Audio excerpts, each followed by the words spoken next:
ਧੰਨ ਵਾਹਿਗੁਰੂ ਜੀ।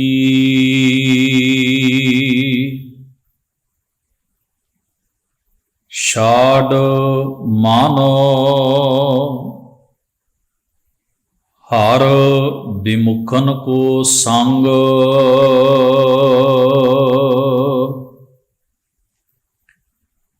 ਸਾਰੰਗ ਮਹੱਲਾ ਪੰਜਵਾ। ਸੂਰਦਾਸ ਇਕ ਓੰਕਾਰ ਸਤਿਗੁਰ ਪ੍ਰਸਾਦ।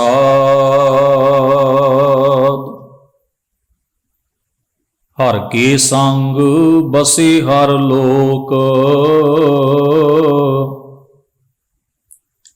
ਤਨ ਮਨ ਅਰਪ ਸਰਬਸ ਸਭ ਅਰਪਿਓ। ਆਨੰਦ ਸਹਿਜ ਧੁਨ ਝੋਕ ਰਹਾਉ। ਦਰਸ਼ਨ ਪੇਖ ਭਏ ਨਿਰਭਖਈ, ਪਾਏ ਹੈ ਸਗਲੇ ਥੋਕ।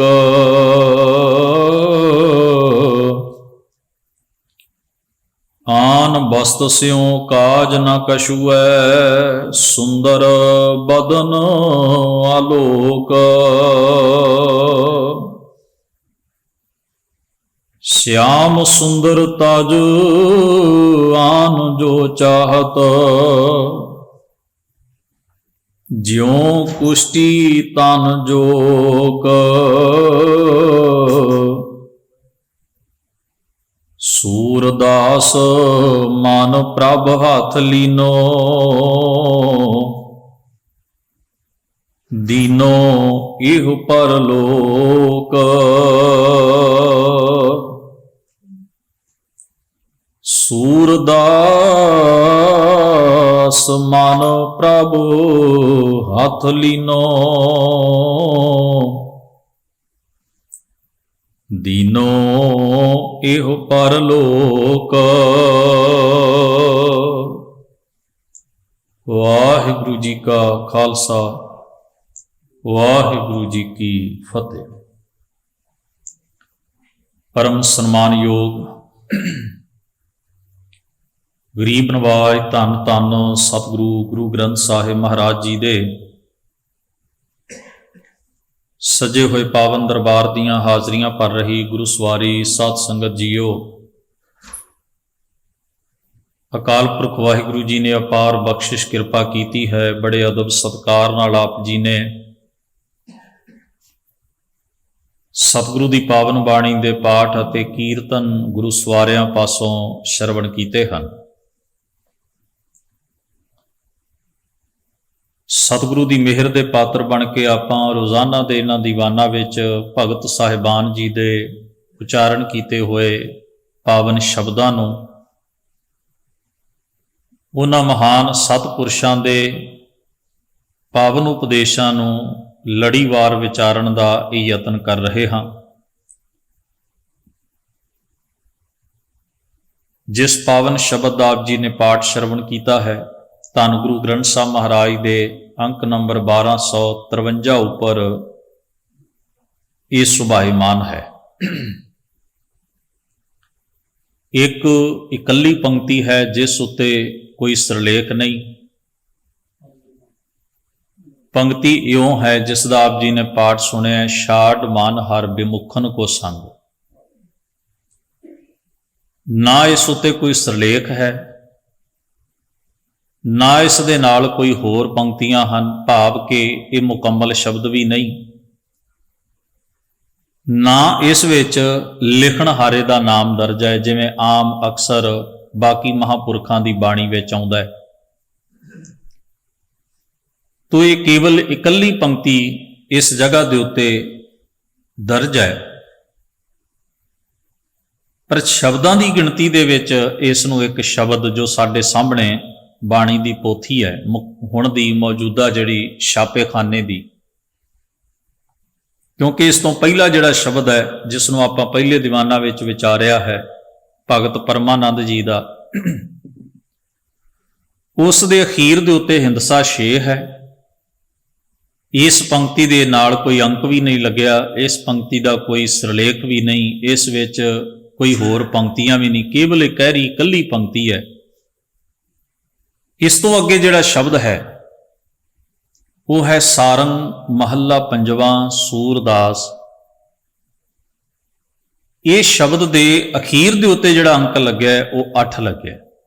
ਇਹਦਾ ਭਾਵ ਇਸ ਪੰਕਤੀ ਨੂੰ ਬਤੌਰ ਇੱਕ ਸ਼ਬਦ ਮੰਨਿਆ ਗਿਆ 7ਵਾਂ।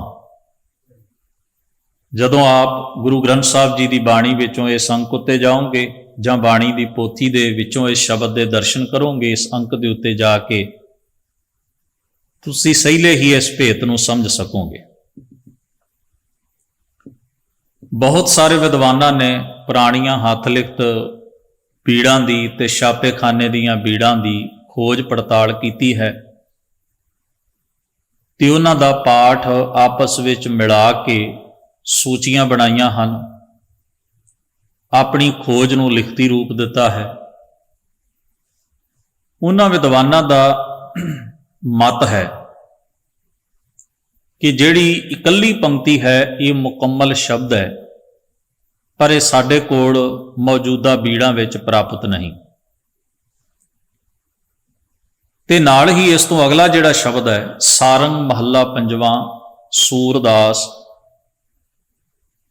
ਪੁਰਾਣੀਆਂ ਹੱਥ ਲਿਖਤ ਬੀੜਾਂ ਦੀ ਪੜਤਾਲ ਵਾਲੇ ਸੱਜਣ ਦੱਸਦੇ ਹਨ, ਖੋਜੀ ਵਿਦਵਾਨ ਦੱਸਦੇ ਹਨ ਕਿ ਇਸ ਵਿੱਚੋਂ ਉੱਥੇ ਮਹੱਲਾ ਪੰਜਵਾਂ ਦਰਜ ਨਹੀਂ, ਇਹ ਸ਼ਬਦ ਭਗਤ ਸੂਰਦਾਸ ਦਾ ਹੀ ਹੈ, ਜਿਸ ਨੂੰ ਅਸੀਂ ਲਿਥੋਗ੍ਰਾਫੀ ਕਹਿੰਦੇ ਆ, ਪੱਥਰ ਛਾਪਾ। ਜਦੋਂ ਹੱਥ ਲਿਖਤ ਬੀੜਾਂ ਨੂੰ ਪਹਿਲੀ ਵਾਰ ਪੱਥਰ ਛਾਪੇ ਵਿੱਚ ਲਿਆਂਦਾ ਗਿਆ ਤੇ ਬਹੁਤ ਸਾਰੀਆਂ ਕਮੀਆਂ ਪੇਸ਼ੀਆਂ ਜਿਹੜੀਆਂ ਸਾਨੂੰ ਪ੍ਰਕਾਸ਼ਕਾਂ ਨੇ ਵਿੱਚ ਛੱਡ ਦਿੱਤੀਆਂ ਨੇ। ਕਿਸੇ ਜਗ੍ਹਾ ਦੇ ਉੱਤੇ ਅੰਕ ਵੀ ਜਿਹੜੇ ਹਨ ਉਹਨਾਂ ਦੀ ਵੀ ਤਰਤੀਬ ਦਾ ਧਿਆਨ ਨਹੀਂ ਰੱਖਿਆ, ਜਿਵੇਂ ਗੌੜੀ ਰਾਗ ਵਿੱਚ ਇੱਕ ਥਾਂ ਆਉਂਦਾ ਹੈ। ਹਾਲਾਂਕਿ ਆਮ ਜਨ ਸਧਾਰਨ ਦੀ ਗੱਲ ਨਹੀਂ ਹੈ, ਨਾ ਹੀ ਉਸ ਨੂੰ ਇੰਨੀ ਛੇਤੀ ਇਹ ਗੱਲ ਸਮਝ ਆਉਂਦੀ ਹੈ, ਪਰ ਜਿਹੜੇ ਗੁਰਬਾਣੀ ਦੇ ਖੋਜੀ ਵਿਦਵਾਨ ਹਨ, ਪੁਰਾਣੀਆਂ ਬੀੜਾਂ ਦੇ, ਹੱਥ ਲਿਖਤ ਬੀੜਾਂ ਦੇ ਜਾਂ ਛਾਪੇਖਾਨੇ ਵਾਲੀਆਂ ਬੀੜਾਂ ਦੇ ਪਾਠ ਦਾ ਮਿਲਾਪ ਮਿਲਾਨ ਕਰਕੇ ਪੜਤਾਲ ਕਰਦੇ ਹਨ, ਉਹ ਇਸ ਗੱਲ ਨੂੰ ਸਮਝਦੇ ਹਨ। ਖੈਰ, ਅਸੀਂ ਸਾਡੇ ਕੋਲ ਜਿੰਨਾ ਕੁ ਸਮਾਂ ਹੈ ਆਪਾਂ ਕੇਵਲ ਇਹਨਾਂ ਉਪਦੇਸ਼ਾਂ ਨੂੰ ਵਿਚਾਰਨ ਦੇ ਉੱਤੇ ਆਪਣਾ ਸਮਾਂ ਲਾਉਣਾ ਹੈ। ਪਹਿਲੀ ਪੰਕਤੀ ਹੈ ਛਾੜ ਮਨ ਹਰ ਬਿਮੁਖਨ ਕੋ ਸੰਗ। ਹੇ ਮੇਰੇ ਮਨ, ਛੱਡ ਦੇ ਹਰੀ ਤੋਂ ਬੇਮੁਖ ਹੋਇਆਂ ਦੀ ਸੰਗਤ ਕਰਨੀ। ਇਸ ਪੰਕਤੀ ਦਾ ਭਾਵ ਅਰਥ ਹੈ ਜਿਹੜੇ ਰੱਬ ਤੋਂ ਬੇਮੁਖ ਹਨ, ਜਿਨ੍ਹਾਂ ਨੂੰ ਪਰਮੇਸ਼ਰ ਨੇ ਅਕਾਲ ਪੁਰਖ ਵਾਹਿਗੁਰੂ ਦੇ ਨਾਮ ਦਾ ਜਿਨ੍ਹਾਂ ਨੂੰ ਇਹ ਦਾਤ ਨਸੀਬ ਨਹੀਂ, ਜਿਹੜੇ ਬੇਮੁਖ ਨੇ। ਬੇਮੁਖ ਨੂੰ ਸਾਕਤ ਵੀ ਕਿਹਾ, ਹੋਰ ਵੀ ਕਈ ਸ਼ਬਦਾਂ ਨਾਲ ਬਾਣੀ 'ਚ ਸੰਬੋਧਨ ਕੀਤਾ ਹੈ, ਉਹਨਾਂ ਬਾਰੇ ਬਿਆਨ ਕੀਤਾ ਹੈ। ਉਹਨਾਂ ਦੀ ਸੰਗਤ ਛੱਡ ਦੇ, ਇਸ ਦਾ ਭਾਵ ਇਹ ਹੈ। ਅਸੀਂ ਮਹਾਰਾਜ ਧੰਨ ਗੁਰੂ ਅਰਜਨ ਸਾਹਿਬ ਦੇ ਵਾਕ ਪੜ੍ਹਦੇ ਹਾਂ, ਜਿੱਥੇ ਸ਼੍ਰੀ ਹਜ਼ੂਰ ਆਖਦੇ ਨੇ, ਉਲਟੀ ਰੇ ਮਨ ਉਲਟੀ ਰੇ, ਸਾਕਤ ਸਿਉ ਕਰ ਉਲਟੀ ਰੇ, ਉਲਟੀ ਰੇ ਝੂਠੇ ਕੀ ਰੇ ਝੂਠ ਪ੍ਰੀਤ, ਛੁਟਕੀ ਰੇ ਮਨ ਛੁਟਕੀ ਰੇ। ਇੱਥੇ ਇੱਕ ਗੱਲ ਦਾ ਖਾਸ ਖਿਆਲ ਰੱਖਣ ਯੋਗ ਹੈ ਕਿ ਸਾਕਤ ਕਿਸੇ ਨੂੰ ਜਨਮ ਸਿੱਧ ਨਹੀਂ ਕਿਹਾ, ਨੀਵਾਂ ਕਿਸੇ ਨੂੰ ਜਨਮ ਸਿੱਧ ਨਹੀਂ ਕਿਹਾ, ਨਾ ਹੀ ਇਹ ਸ਼ਬਦ ਕਿਸੇ ਨਾਲ ਨਫ਼ਰਤ ਕਰਨ ਵਾਸਤੇ ਮਹਾਰਾਜ ਨੇ ਸਾਨੂੰ ਦਿੱਤੇ ਨੇ। ਇਹ ਸਤਿਗੁਰੂ ਨੇ ਇੱਕ ਕਿਰਦਾਰ ਕਰਮ ਦੀ ਪਹਿਚਾਣ ਕਰਾਈ ਹੈ। ਇੱਕ ਕਰਮ ਤੇ ਕਿਰਦਾਰ ਨੂੰ ਸਤਿਗੁਰੂ ਨੇ ਸਾਕਤ ਤੇ ਮਨਮੁਖ ਕਿਹਾ ਤੇ ਇੱਕ ਨੂੰ ਗੁਰਮੁਖ ਤੇ ਭਗਤ ਕਿਹਾ। ਤੇ ਉਹਨਾਂ ਦੀ ਫਿਰ ਵਿਆਖਿਆ ਐਕਸਪਲੇਨੇਸ਼ਨ ਵੀ ਦਿੱਤੀ ਹੈ ਵੀ ਸਾਕਤ ਕੌਣ ਹੈ, ਮਨਮੁਖ ਕੌਣ ਹੈ, ਫਿਰ ਗੁਰਮੁਖ ਕੌਣ ਹੈ, ਭਗਤ ਕੌਣ ਹੈ, ਸੰਤ ਕੌਣ ਹੈ। ਉਹਨਾਂ ਦੀ ਵਿਆਖਿਆ ਗੁਰੂ ਗ੍ਰੰਥ ਸਾਹਿਬ ਜੀ ਦੇ ਵਿੱਚ ਮੌਜੂਦ ਹੈ। ਤੋ ਸਤਿਗੁਰੂ ਮਹਾਰਾਜ ਨੇ ਬਾਣੀ ਦੇ ਅੰਦਰ ਅਗਲਾ ਜਿਹੜਾ ਪੱਖ ਹੈ ਵੀ ਸੰਗਤ ਦਾ ਭਾਵ ਕੀ? ਸੰਗਤ ਦਾ ਭਾਵ ਹੁੰਦਾ ਹੈ ਉਹਨਾਂ ਦੀ ਆਦਤ ਜਾਂ ਵਿਚਾਰਾਂ ਦਾ ਗ੍ਰਹਿਣ ਕਰਨਾ। ਇਹ ਨਹੀਂ ਵੀ ਅਸੀਂ ਪਹਿਲਾਂ ਕਿਸੇ ਦੇ ਉੱਤੇ ਜ਼ਬਰਦਸਤੀ ਠੱਪਾ ਲਾਈਏ, ਲੇਬਲ ਲਾਈਏ ਵੀ ਇਹ ਸਾਕਤ ਹੈ, ਮਨਮੁਖ ਹੈ, ਤੇ ਫਿਰ ਅਸੀਂ ਉਹਦੇ ਤੋਂ ਦੂਰ ਐਵੇਂ ਹੋਈਏ ਵੀ ਜਿਵੇਂ ਉਹਨੂੰ ਕੋਈ ਛੂਤ ਦਾ ਰੋਗ ਹੈ ਫਿਜ਼ੀਕਲੀ। ਐਸੀ ਗੱਲ ਨਹੀਂ। ਭਾਵ ਹੈ ਉਸ ਦੀਆਂ ਆਦਤਾਂ, ਉਸ ਦੇ ਜਿਹੜੇ ਸੁਭਾਅ ਨੇ, ਉਸ ਦੀਆਂ ਸੁਭਾਅ ਦੀਆਂ ਜਿਹੜੀਆਂ ਕਮੀਆਂ ਨੇ, ਜਿਨ੍ਹਾਂ ਕਾਰਨਾਂ ਕਰਕੇ ਉਹ ਮਨਮੁਖ ਹੈ, ਸਾਕਤ ਹੈ, ਕੁਰਾਹੇ ਪਿਆ, ਉਹ ਚੀਜ਼ਾਂ ਤੁਸੀਂ ਗ੍ਰਹਿਣ ਨਹੀਂ ਕਰਨੀਆਂ, ਉਹਨਾਂ ਨੂੰ ਅਸੈਪਟ ਨਹੀਂ ਕਰਨਾ, ਉਹਨਾਂ ਨੂੰ ਆਪਣੇ ਜੀਵਨ 'ਚ ਥਾਂ ਨਹੀਂ ਦੇਣੀ। ਇਹਨੂੰ ਸੰਗਤ ਕਿਹਾ ਜਾਂਦਾ ਹੈ, ਇਹਨੂੰ ਸੰਗ ਕਿਹਾ ਜਾਂਦਾ ਹੈ। ਹੁਣ ਤੁਸੀਂ ਵੇਖੋ, ਬਾਬਾ ਕਬੀਰ ਸਾਹਿਬ ਜੀ ਨੇ ਆਪਣੇ ਸ਼ਬਦ ਵਿੱਚ ਲਿਖਿਆ ਹੈ, ਕਬੀਰ ਸੰਗਤ ਕਰੀਐ ਸਾਧਕੀ, ਅੰਤ ਕਰੈ ਨਿਰਵਾਹ, ਸਾਕਤ ਸੰਗ ਨ ਕੀਜੀਐ, ਜਾਤੇ ਹੋਏ ਬਿਨਾਹ। ਉਹਨਾਂ ਨੇ ਨੇਕ ਪੁਰਖਾਂ ਦੀ ਸੰਗਤ ਕਰਨ ਦੀ ਪ੍ਰੇਰਨਾ ਕੀਤੀ ਹੈ ਤੇ ਸਾਕਤ ਮਨਮੁਖਾਂ ਦੀ ਸੰਗਤ ਤੋਂ ਸਾਨੂੰ ਵਰਜਿਆ। ਕਬੀਰ ਸਾਕਤ ਐਸਾ ਹੈ ਜੈਸੀ ਲਸਨ ਕੀ ਖਾਨ, ਕੋਨੇ ਬੈਠੇ ਖਾਈਏ ਪ੍ਰਗਟ ਹੋਏ ਨਿਦਾਨ। ਜਿਵੇਂ ਥੋਮ ਆਦਿ ਖਾਧਾ ਜਾਏ ਤੇ ਉਹਦੀ ਸਮੈਲ ਮੂੰਹ ਚੋਂ ਆਉਂਦੀ ਹੈ, ਤੇ ਜਿੰਨਾ ਤੁਸੀਂ ਕਿਸੇ ਦੇ ਨੇੜੇ ਹੋਵੋ ਉਹਨੂੰ ਅਗਲੇ ਨੂੰ ਪਤਾ ਲੱਗ ਜਾਂਦਾ ਹੈ। ਕਹਿੰਦੇ ਨੇ ਸਾਕਤ ਦੇ ਜੀਵਨ ਵਿੱਚੋਂ ਵੀ ਇਸੇ ਤਰ੍ਹਾਂ ਮੰਦੇ ਕਰਮਾਂ ਦੀ ਦੁਰਗੰਧ ਆਉਂਦੀ ਹੈ। ਜੇ ਤੁਹਾਡੇ ਕੋਲ ਪਾਰਖ ਬੁੱਧੀ ਹੈ, ਵਿਵੇਕ ਹੈ, ਤਾਂ ਤੁਸੀਂ ਸਮਝ ਲਓਗੇ ਵੀ ਇਹ ਬੰਦਾ ਆਹ ਜਿਹੜੇ ਔਗਣ ਨੇ, ਆਹ ਕਮੀਆਂ ਨੇ ਆਪਣੇ ਜੀਵਨ ਵਿੱਚ ਵਸਾਈ ਬੈਠਾ ਹੈ ਤੇ ਇਹ ਸਾਕਤ ਹੈ। ਤੋ ਇਸੇ ਤਰ੍ਹਾਂ ਜਿਹੜਾ ਬਹੁਤ ਸਾਰੇ ਹੋਰ ਵਾਕ ਵੀ ਗੁਰੂ ਗ੍ਰੰਥ ਸਾਹਿਬ ਦੇ ਵਿੱਚ ਦਰਜ ਨੇ। ਹੁਣ ਮੈਂ ਇੱਕ ਉਦਾਹਰਣ ਦੇਣਾ ਵੀ ਆਪਾਂ ਬੜੇ ਫਕਰ ਨਾਲ ਮਹਾਰਾਜ ਸਤਿਗੁਰੂ ਗੁਰੂ ਨਾਨਕ ਸਾਹਿਬ ਜੀ ਦੀਆਂ ਸਾਖੀਆਂ ਨੂੰ ਪੜ੍ਹਦੇ ਹਾਂ ਤੇ ਉਹਨਾਂ ਤੋਂ ਸੇਧ ਲੈਣ ਦਾ ਯਤਨ ਆਪਾਂ ਕਰਦੇ ਹਾਂ, ਵਿਚਾਰਾਂ ਦਾ ਦਾਨ ਪ੍ਰਦਾਨ ਕਰਦੇ ਹਾਂ।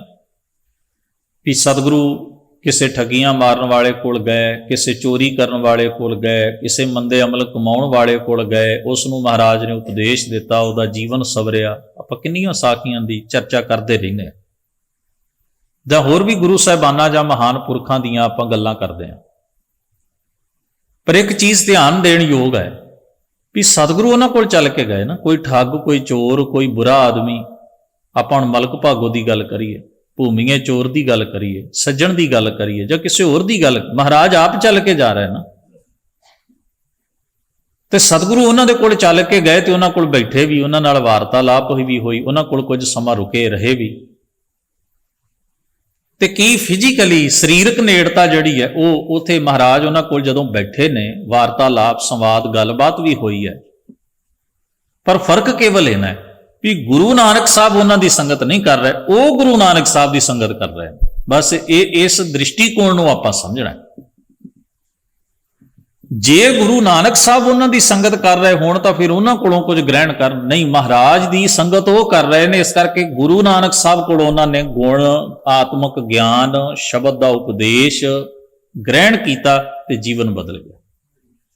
ਬਸ ਇਹ ਫਰਕ ਹੈ। ਸੰਗਤ ਵਿੱਚੋਂ, ਇਹ ਸਾਖੀ ਵਿੱਚੋਂ ਆਪਾਂ ਇਹ ਪ੍ਰੇਰਣਾ ਤੇ ਸੇਧ ਪ੍ਰਾਪਤ ਕਰੀਏ ਵੀ ਸੰਗਤ ਕਰਨ ਦਾ ਮਤਲਬ ਹੁੰਦਾ ਵੀ ਤੁਸੀਂ ਉਹਦੇ ਵਿੱਚੋਂ ਕੀ ਗ੍ਰਹਿਣ ਕਰ ਰਹੇ ਹੋ। ਤੁਸੀਂ ਜੋ ਲੈ ਰਹੇ ਹੋ ਇਹਦਾ ਮਤਲਬ ਹੈ ਸੰਗ ਹੋ ਰਿਹਾ, ਸੰਗਤ ਹੋ ਰਹੀ ਹੈ।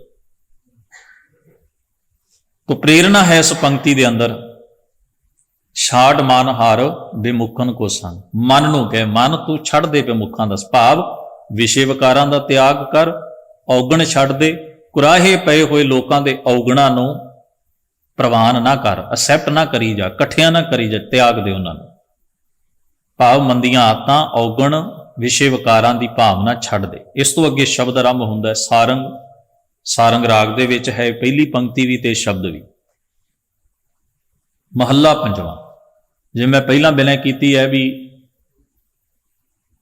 ਹੱਥ ਲਿਖਤ ਬੀੜਾਂ ਦਾ ਮੁਤਾਲਿਆ ਕਰਨ ਵਾਲੇ ਸੱਜਣ ਦੱਸਦੇ ਹਨ ਵੀ ਉੱਥੇ ਮਹੱਲਾ ਪੰਜਵਾਂ ਦਾ ਅਭਾਵ ਹੈ ਜੋ ਅੱਗੇ ਜਾ ਕੇ ਅਗਲੀਆਂ ਬੀੜਾਂ ਵਿੱਚ ਅੰਕਿਤ ਹੋਇਆ।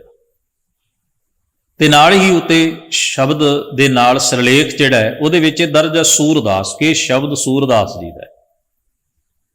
ਜਿਵੇਂ ਆਪਾਂ ਇੱਕ ਸ਼ਬਦ ਵਿਚਾਰਿਆ ਸੀ ਭਗਤ ਧੰਨਾ ਜੀ ਦਾ।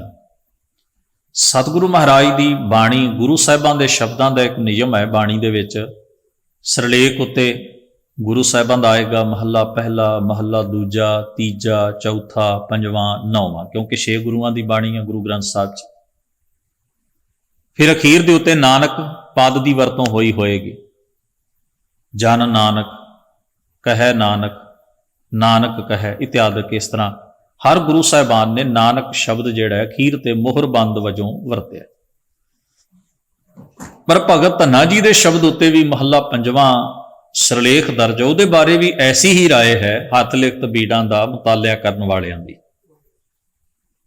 ਉਹਦੇ ਅਖੀਰ ਦੇ ਉੱਤੇ ਨਾਨਕ ਸ਼ਬਦ ਨਹੀਂ ਵਰਤਿਆ। ਧੰਨੈ ਧਨ ਪਾਇਆ ਧਰਣੀ ਧਰ ਮਿਲ ਜਨ ਸੰਤ ਸਮਾਨ, ਨਾਨਕ ਸ਼ਬਦ ਨਹੀਂ ਆਇਆ।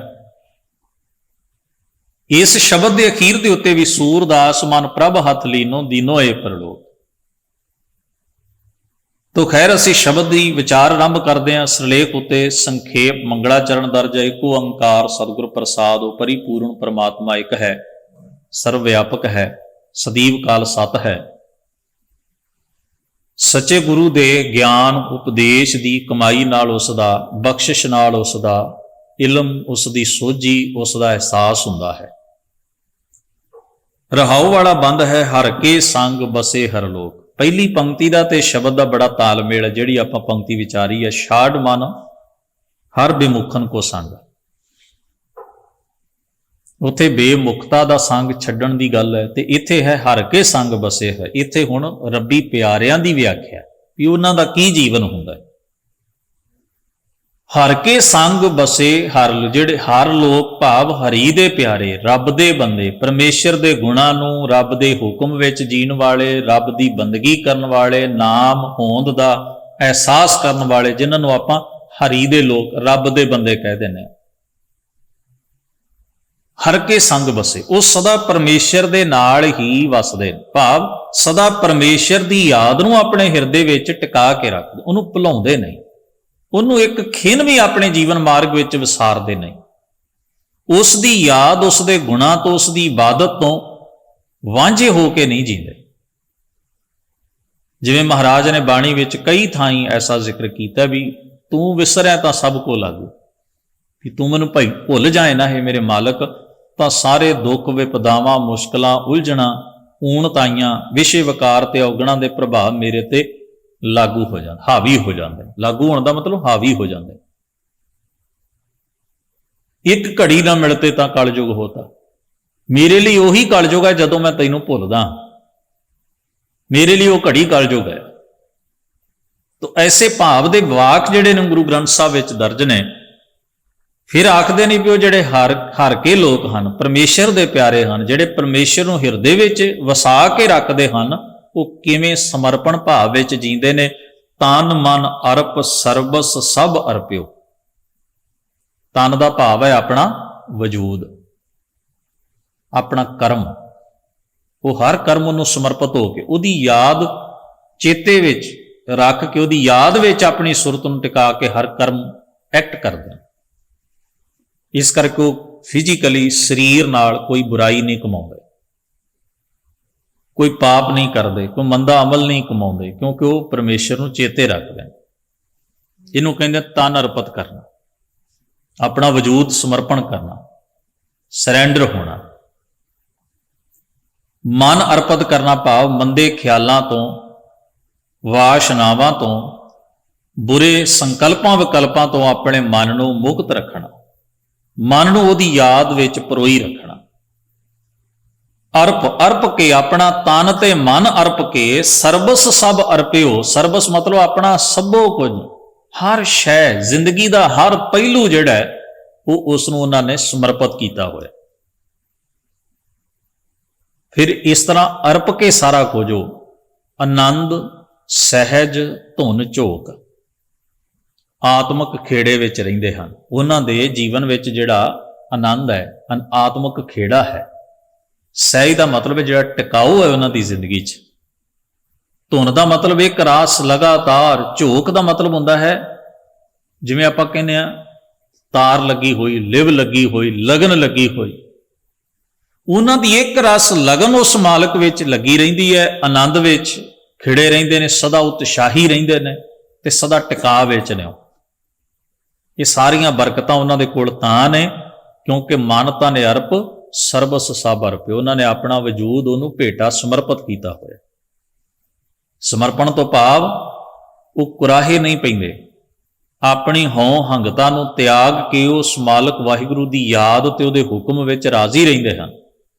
ਫਿਰ ਅੱਗੇ ਫਰਮਾਉਂਦੇ ਹਨ, ਦਰਸ਼ਨ ਪੇਖ ਭਏ ਨਿਰਭਿਖਈ। ਵਾਹਿਗੁਰੂ ਦੇ ਦਰਸ਼ਨਾਂ ਨਾਲ, ਪਰਮੇਸ਼ਰ ਦੀ ਹੋਂਦ ਦੇ ਅਹਿਸਾਸ ਵਿੱਚ ਨਿਰਭਿਖਈ, ਵਿਸ਼ੇ ਵਿਕਾਰਾਂ ਤੋਂ ਮੁਕਤ ਹੋ ਜਾਂਦੇ ਨੇ। ਔਗਣ, ਵਿਕਾਰ, ਮੰਦੇ ਅਮਲ ਉਹਨਾਂ ਦੇ ਜੀਵਨ ਵਿੱਚੋਂ ਖਤਮ ਹੋ ਜਾਂਦੇ ਨੇ, ਰਹਿੰਦੇ ਨਹੀਂ।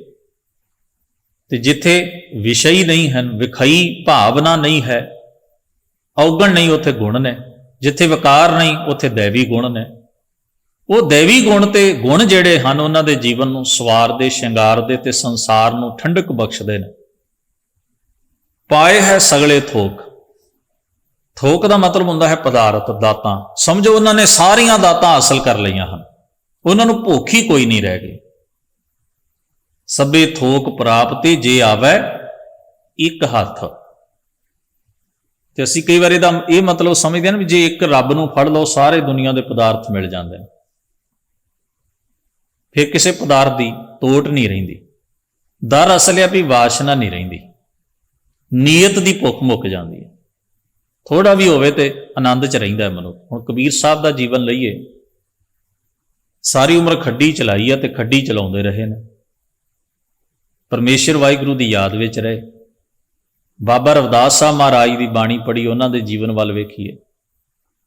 ਮਰੇ ਹੋਏ ਪਸ਼ੂ ਢੋ ਕੇ ਉਹਨਾਂ ਦੀ ਖੱਲ ਨੂੰ ਲਾਹ ਕੇ, ਸਵਾਰ ਕੇ, ਉਹਨਾਂ ਦੀਆਂ ਚੀਜ਼ਾਂ ਬਣਾ ਕੇ, ਜੁੱਤੀਆਂ ਬਣਾ ਕੇ, ਇਹ ਰੁਜ਼ਗਾਰ ਹੈ ਨਾ, ਕਿਰਤ ਹੈ।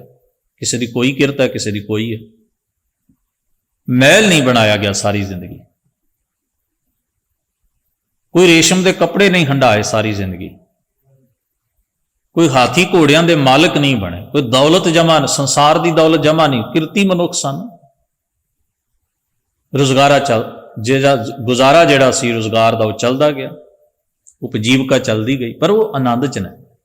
ਅਮੀਰਾਂ ਦੇ ਰੋਣੇ ਧੋਣੇ ਕਦੇ ਨਹੀਂ ਮੁੱਕੇ, ਪਰ ਇੱਧਰ ਗਰੀਬੀ ਤੇ ਗੁਰਬਤ ਹੋਣ ਦੇ ਬਾਵਜੂਦ ਵੀ ਆਨੰਦ, ਟਿਕਾਓ ਤੇ ਵਡਿਆਈ ਅਸਮਾਨ ਨੂੰ ਛੂਹ ਗਈ।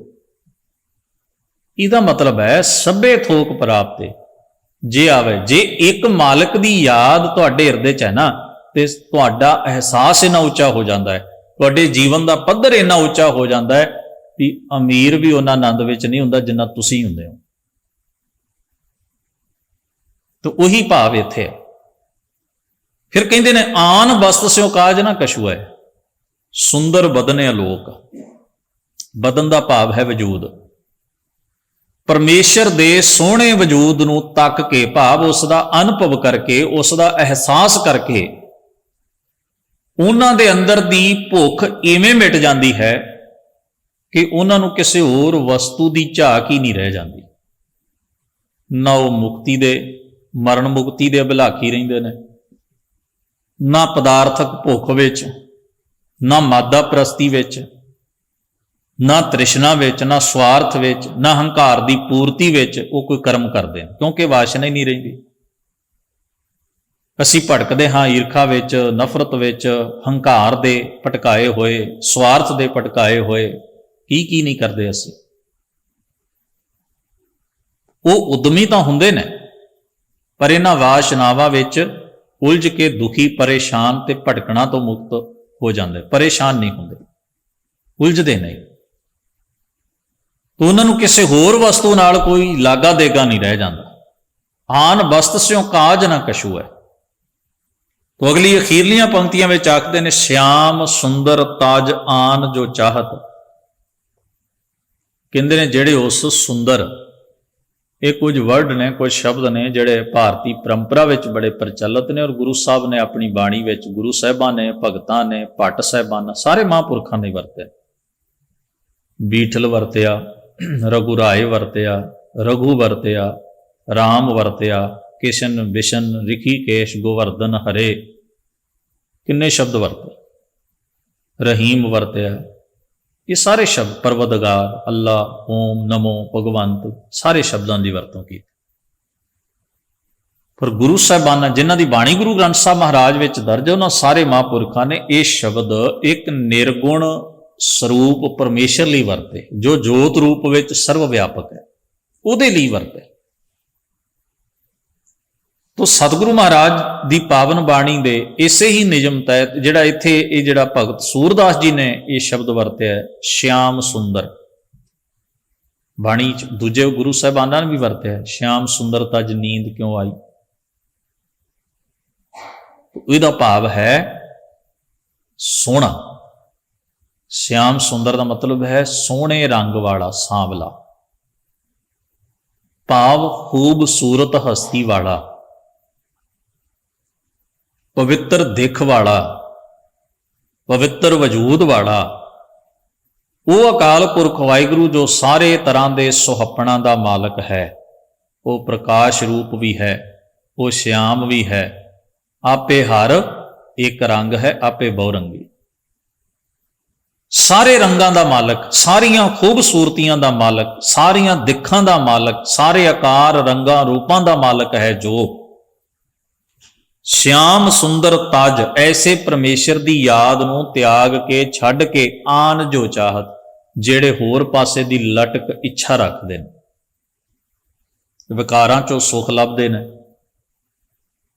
ਅਗਿਆਨਤਾ ਵਸ ਅਵਗੁਣਾਂ ਵਿੱਚੋਂ ਆਨੰਦ ਖੋਜਣ ਦੀ ਕੋਸ਼ਿਸ਼ ਕਰਦੇ ਨੇ, ਕਰਮ ਕਾਂਡਾਂ ਵਿੱਚੋਂ ਜੀਵਨ ਦੀ ਮੁਕਤੀ ਲੱਭਦੇ ਨੇ, ਜਾਂ ਮੰਦੇ ਅਮਲ ਕਮਾ ਕੇ ਭੈੜੀਆਂ ਵਾਸ਼ਨਾਵਾਂ ਵਿੱਚੋਂ ਮਨ ਦਾ ਟਿਕਾਓ ਤੇ ਖੇੜਾ ਲੱਭਦੇ ਨੇ।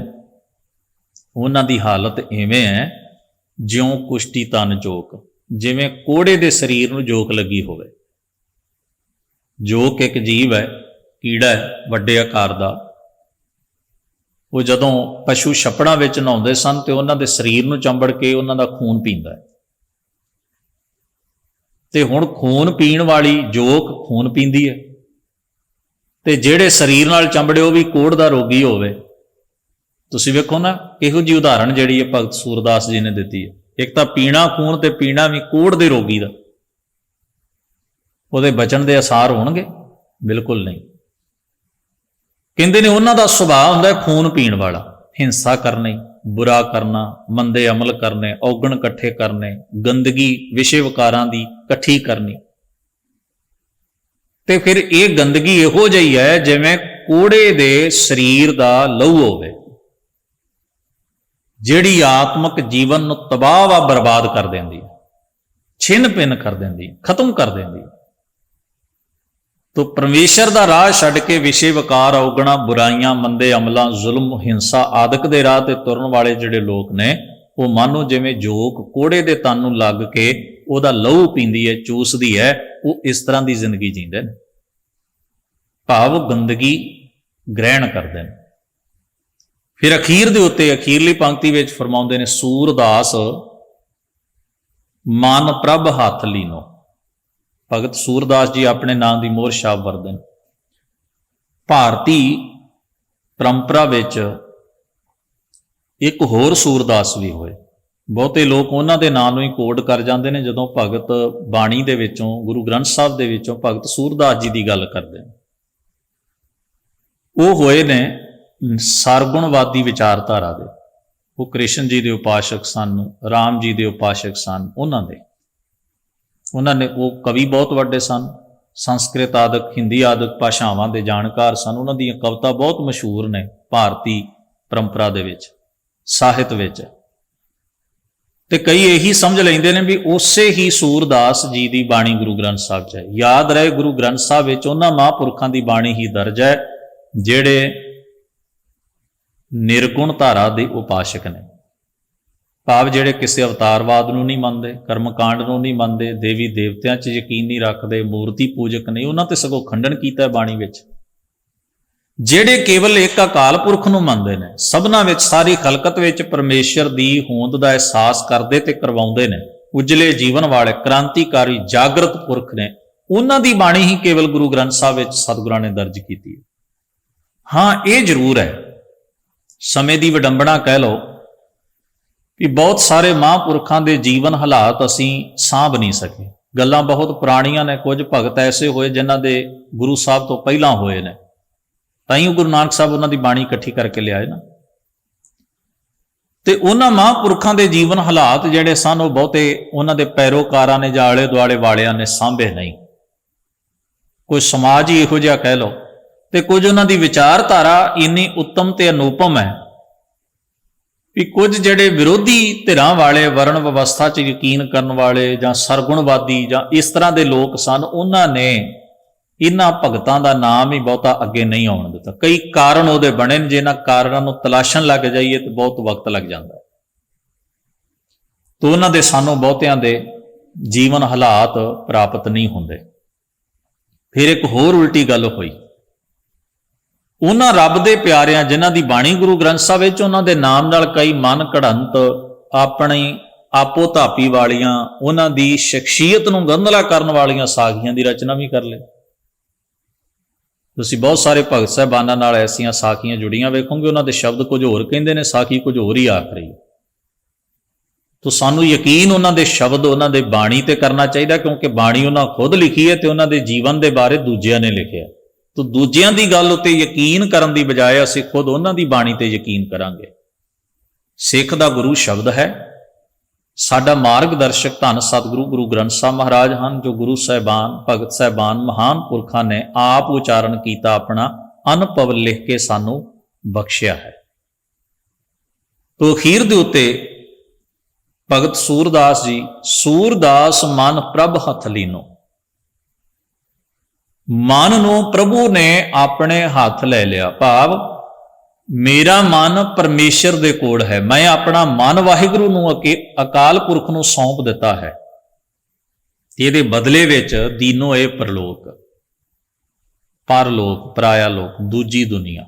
ਭਾਵ ਵਿਸ਼ੇ, ਵਿਕਾਰ, ਅਵਗਣ, ਅਗਿਆਨਤਾ, ਪਾਪ, ਜਿਹੜੀ ਵਿਆਖਿਆ ਬਾਣੀ ਨੇ ਕੀਤੀ ਹੈ, ਇਸ ਲੋਕ ਤੋਂ ਉੱਚੀ ਅਵਸਥਾ ਮੈਨੂੰ ਬਖਸ਼ ਦਿੱਤੀ ਹੈ। ਉਹ ਅਵਸਥਾ ਜਿਹੜੀ ਆਨੰਦ, ਸਹਿਜ, ਟਿਕਾਊ, ਨਿਰਵਿਖਈ, ਇਹ ਜਿਹੜੀ ਵਿਆਖਿਆ ਇਸ ਸ਼ਬਦ ਵਿੱਚ ਕੀਤੀ, ਇਹਨੂੰ ਕਿਹਾ ਵੀ ਉਹ ਅਵਸਥਾ, ਉਹ ਜੀਵਨ ਪੱਧਰ ਮੈਨੂੰ ਉਹਨੇ ਬਖਸ਼ ਦਿੱਤਾ। ਉਦੋਂ ਬਖਸ਼ਿਆ ਜਦੋਂ ਮੈਂ ਆਪਣਾ ਮਨ ਉਸ ਮਾਲਕ ਨੂੰ ਸੌਂਪ ਦਿੱਤਾ, ਜਿਸ ਦਾ ਜ਼ਿਕਰ ਪੰਚਮ ਪਾਤਸ਼ਾਹ ਵੀ ਕਰਦੇ ਨੇ, ਮਨ ਵੇਚੈ ਸਤਿਗੁਰ ਕੈ ਪਾਸ, ਕਉ ਕਬੀਰ ਮਨ ਮਾਨਿਆ, ਮਨ ਮਾਨਿਆ ਤਉ ਹਰਿ ਜਾਣਿਆ। ਤਾਂ ਬਹੁਤ ਸਾਰੇ ਐਸੇ ਵਾਕ ਗੁਰੂ ਗ੍ਰੰਥ ਸਾਹਿਬ 'ਚ ਆਉਣਗੇ ਜਿੱਥੇ ਜ਼ਿਕਰ ਹੈ ਵੀ ਆਪਣਾ ਮਨ ਜਦੋਂ ਉਸ ਪਰਮੇਸ਼ਰ ਵਾਹਿਗੁਰੂ ਨੂੰ ਸੌਂਪ ਦਈਏ, ਮਨ ਦੀ ਕਾਇਆ ਪਲਟ ਜਾਂਦੀ ਹੈ। ਵਿਸ਼ੇ ਵਿਕਾਰਾਂ ਦੇ, ਅਵਗਣਾਂ ਦੇ, ਅਗਿਆਨਤਾ ਦੇ ਪੱਧਰ, ਭਰਮਾਂ ਦੇ ਪੱਧਰ, ਭਟਕਣਾਂ ਦੇ ਪੱਧਰ ਤੋਂ ਉੱਪਰ ਉੱਠ ਕੇ ਇਹ ਮਨ ਸਹਿਜ, ਆਨੰਦ, ਟਿਕਾਊ, ਉਤਸ਼ਾਹ, ਖੇੜਾ, ਇਹਨਾਂ ਗੁਣਾਂ ਨੂੰ ਜਿਸ ਵੇਲੇ, ਇਸ ਅਵਸਥਾ ਨੂੰ ਜੀਵਨ ਜਦੋਂ ਮਾਣਦਾ ਹੈ, ਤੇ ਸਮਝੋ ਤੁਸੀਂ ਇੱਕ ਵੱਖਰੀ ਦੁਨੀਆ ਦਾ ਆਨੰਦ ਮਾਣਦੇ ਹੋ, ਜਿਸ ਨੂੰ ਮਹਾਰਾਜ ਨੇ ਬਾਣੀ 'ਚ ਕਿਹਾ, ਨਾਨਕ ਬੱਧਾ ਘਰ ਤਾਹਾਂ ਜਿੱਥੈ ਮਿਰਤ ਨਾ ਜੰਜਰ। ਆਤਮਕ ਮੌਤ ਨਹੀਂ, ਜਿੱਥੇ ਭਟਕਣਾ ਨਹੀਂ, ਜਰਾ ਮਤਲਬ ਜਿੱਥੇ ਆਤਮਕ ਕਮਜ਼ੋਰੀ ਨਹੀਂ। ਸਾਹਿਬ ਕਿਰਪਾ ਕਰਨ, ਮਹਾਰਾਜ ਦੇ ਇਹ ਪਾਵਨ ਉਪਦੇਸ਼ ਸਾਡੇ ਸਭਨਾਂ ਦੇ ਮਨ ਹਿਰਦਿਆਂ ਵਿੱਚ ਵਸਣ। ਸਤਿਗੁਰੂ ਸੱਚੇ ਪਾਤਸ਼ਾਹ ਹੋਈਆਂ ਭੁੱਲਾਂ ਚੁੱਕਾਂ ਦੀ ਖਿਮਾ ਬਖਸ਼ਣ। ਆਪ ਸਭਨਾਂ ਦਾ ਬਹੁਤ ਬਹੁਤ ਧੰਨਵਾਦ। ਅਦਬ ਸਹਿਤ ਗੁਰੂ ਫਤਿਹ ਨਾਲ ਸਾਂਝ ਬਣਾਓ। ਵਾਹਿਗੁਰੂ ਜੀ ਕਾ ਖਾਲਸਾ, ਵਾਹਿਗੁਰੂ ਜੀ ਕੀ ਫਤਿਹ।